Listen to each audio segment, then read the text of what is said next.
Hello guys! So, hello everyone. We're going to share our passion and also our purpose in life. By the way, my name is Rachel S. Cosmot. My name is Remsel Tamisen. And my name is Rosie Santantri. Hello everyone, my name is Remsel Tamisen.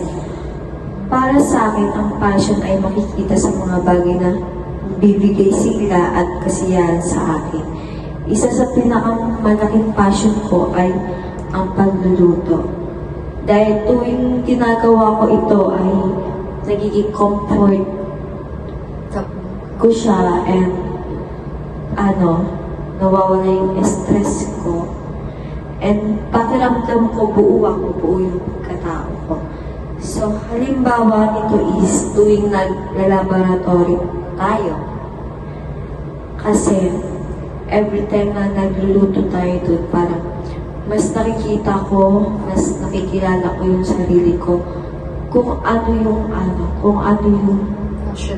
passion ko, kung ano yung path na gusto kong tahakin pagdating ng araw. So, doon ko nararamdaman na ito ang bagay na gusto kong gawin habang buhay. So, yung iba ko pang passion is yung iba't ibang kultura. Dahil dito ko na ipapahayag ang sarili ko at mas nakaka-connect ako sa ibang tao. Mas nakikilala ko sila. Mas naging observant ako sa pamamagitan ng pakikisalamuha sa kanila na bawat tao may sarili-sariling kwento na hindi mo siya pwede i-judge kasi may ganda-ganda, hindi siya ganun. Ayun lang, parang na-realize ko na wala tayong karapatan mag-judge ng ibang tao. So, ang pinakagusto ko dito is may kaalaman akong natututunan. May mga bagay akong natututunan din na hindi lang siya nagbibigay saya. May mga bagay na may bagay din siyang hindi lang nagbibigay saya para sa akin, kundi nagbibigay din ng direction sa buhay ko.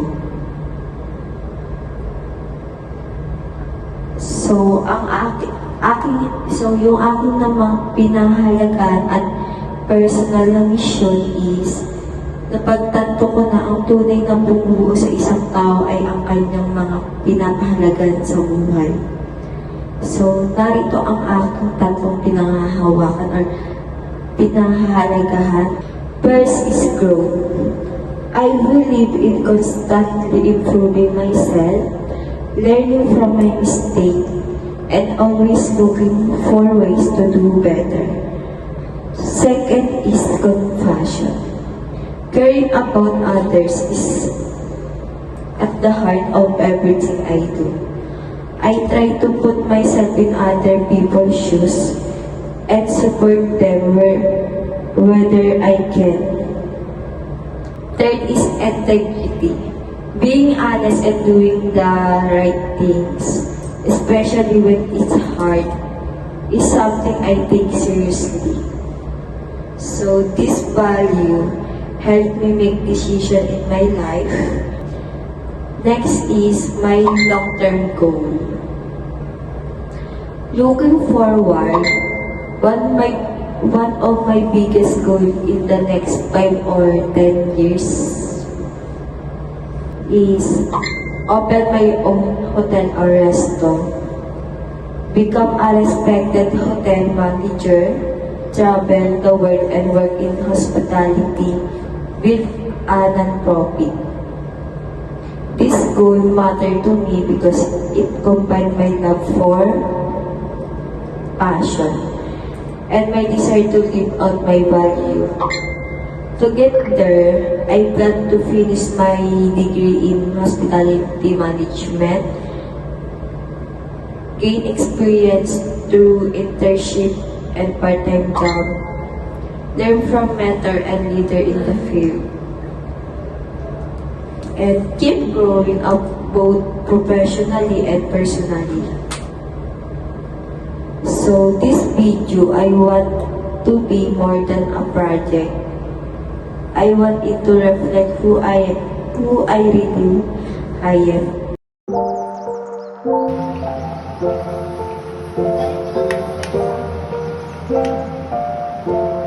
Hello guys, my name is Rosie Santos and my passion in my life is traveling. Then for me, ang pagta-travel is hindi lang basta-basta sa pagpunta sa ibang lugar. Ganun. Then it's about immersing yourself sa mga mai-experience mo and lalo na sa mga traditions na meron tayo. And lalo na yun sa mga foods na bago lang sa panlasa natin. Then lahat yun may experience mo sa pagta-travel. Then, one of the reason that I take Bachelor of Hospitality Management is to travel around the world. Then, ayun yung parang since gusto ko makasampa ng barko soon. Alam naman natin pag nakasampa tayo is iba't ibang lugar yung mapupuntahan natin. So marami tayong makukuhang experience and talagang napaka-memorable. So for me, ang pag-travel is para makapag-create ka ng bagong memories and to experience sa mga bawat lugar na pupuntahan mo. That's it. Thank you. Traveling is more than just visiting new places. It's about immersing yourselves in the stories, the flavor, and the experiences that makes the world so beautifully diverse. It's not just about seeing new places, it's about growing with every step you take. So, hello everyone, my name is Rachel S. Cosmo. So my passion in life is also cooking like Ranisal. Since I was a kid, I don't really know my passion and also my purpose in life. But since when I become grade 11 or 12, since yung namin doon, yung track namin is TBL, doon ko na-realize na meron pala akong passion sa pagluluto and also sa services, which is hospitality management. Lalo na nung pumasok kami sa St. Bernadette. Simula nun, yung nag-umpisa na laboratory and also yung sa OGT ko ng grade 11, doon ko na-realize na ayun pala yung gusto kong path na i-take since na-experience ko siya and also gusto ko din yung kapag nagsiserve ka sa mga tao tapos parang natutuwa sila. And also, parang na-appreciate nila yung mga ginagawa mo while you are working.